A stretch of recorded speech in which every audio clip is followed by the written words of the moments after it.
मनोज और मधु गांव में खिलौने बेचते थे। वे दोनों एक दिन सामान लेने बस से शहर जा रहे थे।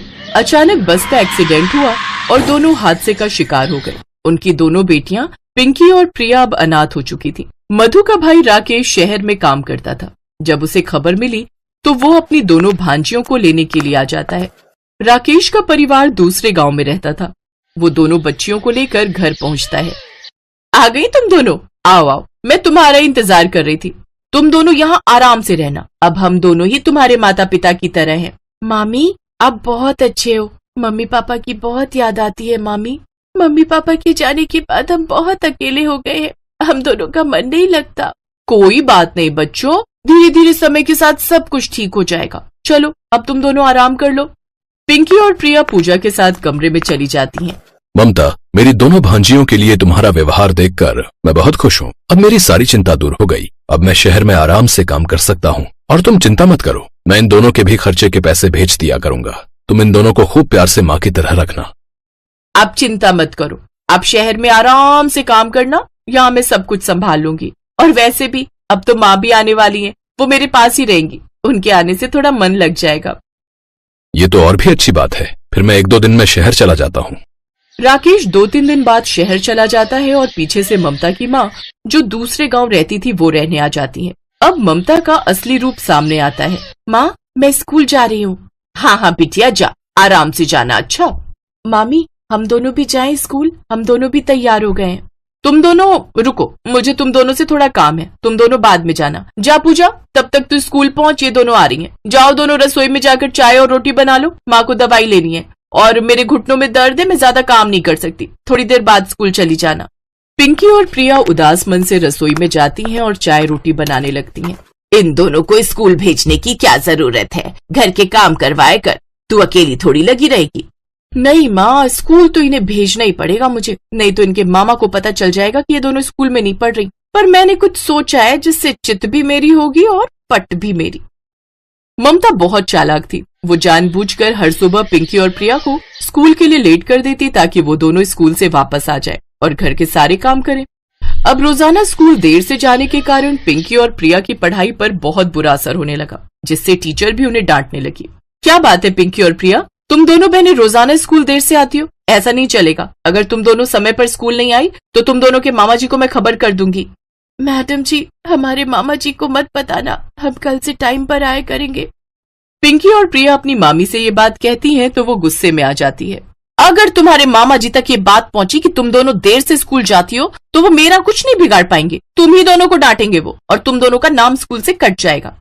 पिंकी और प्रिया दोनों अनाथ मासूम बच्चियां किसी से कुछ नहीं कह पाती। वो अगले दिन फिर लेट हो गई क्योंकि ममता ने उन्हें घर के बहुत सारे काम पकड़ा दिए थे।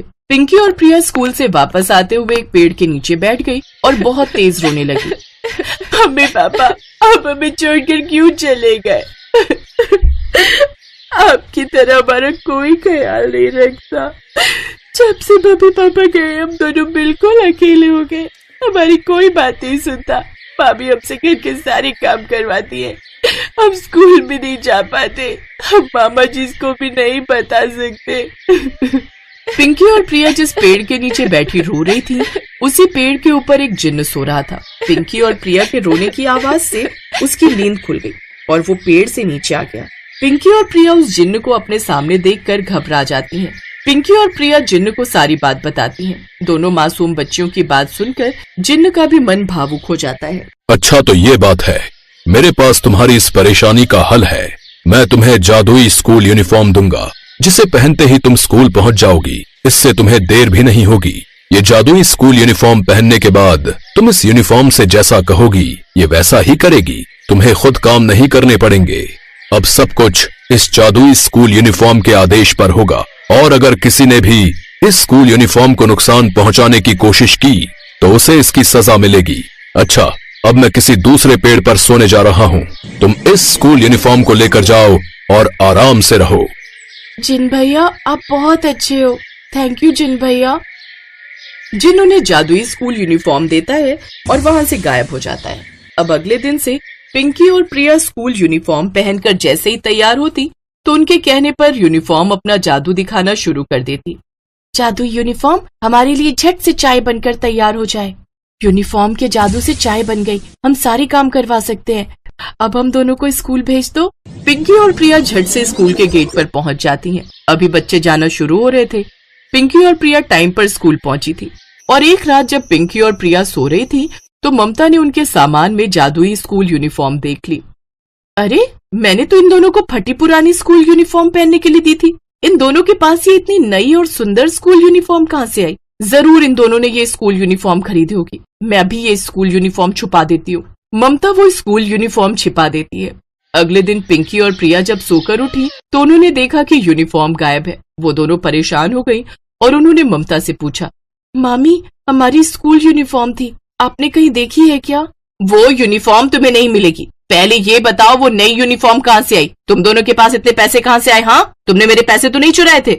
मामी, हमने वो चोरी करके नहीं खरीदी, वो तो जादुई स्कूल यूनिफॉर्म है। वो हमें जिन भैया ने दी है। उस यूनिफॉर्म को पहनकर हम सारे काम भी कर लेते हैं और स्कूल भी टाइम पर पहुंच जाते हैं। अब सारी बात समझ में आई। तभी तुम दोनों रोजाना टाइम पर स्कूल पहुंच जाती हो। अब तो इस यूनिफॉर्म को नष्ट करना ही होगा। मैं ये यूनिफॉर्म जला दूंगी। जैसे ही ममता स्कूल यूनिफॉर्म को जलाने लगती है, आग की लपटें उसे पकड़ने लगती हैं और वो चिल्लाने लगती है। इतनी देर में राकेश भी आ जाता है और जिन्न प्रकट होता है। बचाओ, बचाओ, मैं जल जाऊंगी। तुमने पिंकी और प्रिया को बहुत दुख दिए हैं, उन पर बहुत अत्याचार किए हैं। अब तुम्हें सजा से कोई नहीं बचा सकता। नहीं नहीं, हमें माफ कर दो। मेरी बेटी को छोड़ दो जिन्न बेटा। जिन्न आग को बुझा देता है। ममता, इससे पहले कि मैं कुछ गलत कर दूं, तुम अपनी माँ के साथ यहाँ से चली जाओ और दोबारा कभी मत आना। मैं अपनी बेटी को भी पाल लूंगा और अपनी दोनों भांजियों को भी। नहीं नहीं, मुझे माफ कर दो। अगर आप सब नहीं होगे तो मैं यहाँ रहकर क्या करूंगी? मेरा भी तो आप सबके बिना कोई नहीं है। पिंकी, प्रिया, मुझे माफ कर दो। मुझसे बहुत बड़ी भूल हो गई। मामा जी, मामी को कुछ मत कहो, उन्हें माफ कर दो। हम पहले ही अपने मम्मी पापा को खो चुके हैं, अब मामी को नहीं खोना चाहते। जिन भैया, आप भी मामी को माफ कर दो। पिंकी और प्रिया की बातें सुनकर ममता की आंखों में आंसू आ जाते हैं। वो बहुत शर्मिंदा होती है। राकेश के साथ साथ जिन्न भी ममता को माफ कर देता है। ममता वादा करती है कि अब वो पिंकी और प्रिया के साथ कभी गलत व्यवहार नहीं करेगी।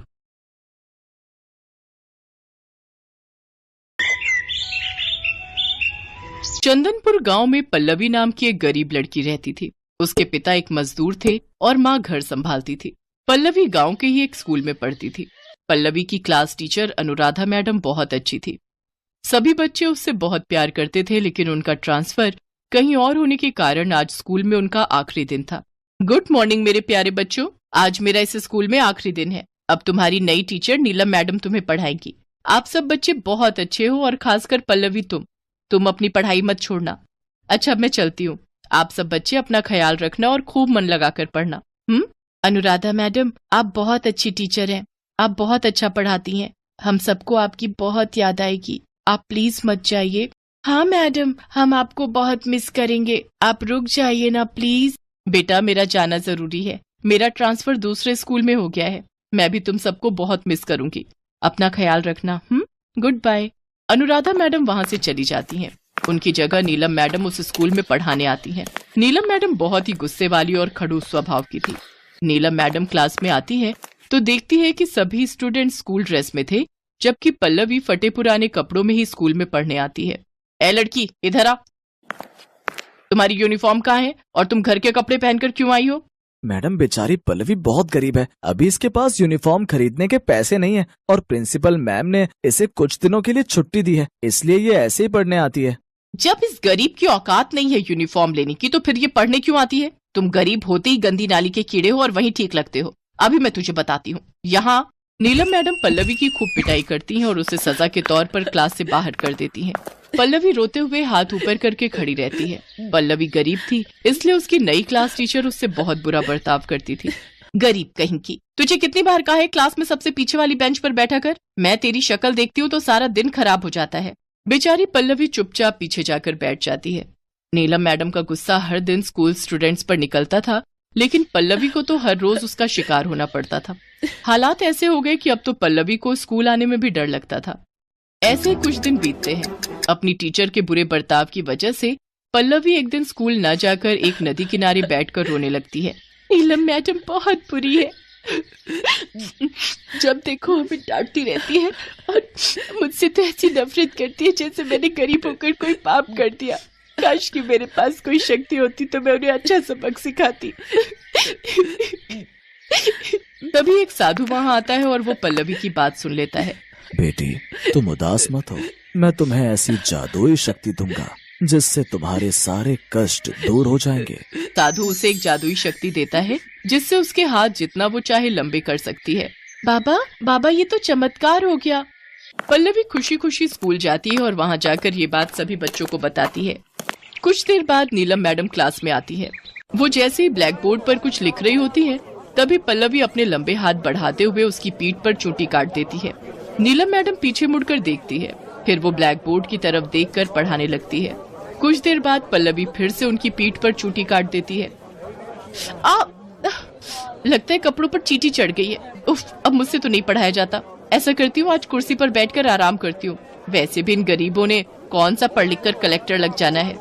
पल्लवी की इस हरकत को देख सभी बच्चे मंद मंद मुस्कुरा रहे थे। फिर मैडम कुर्सी की तरफ देखकर कहती हैं, ओफो, ये मेरी चेयर कितनी गंदी है। ए गरीब लड़की, चल इधर आ और इसे जल्दी से साफ कर।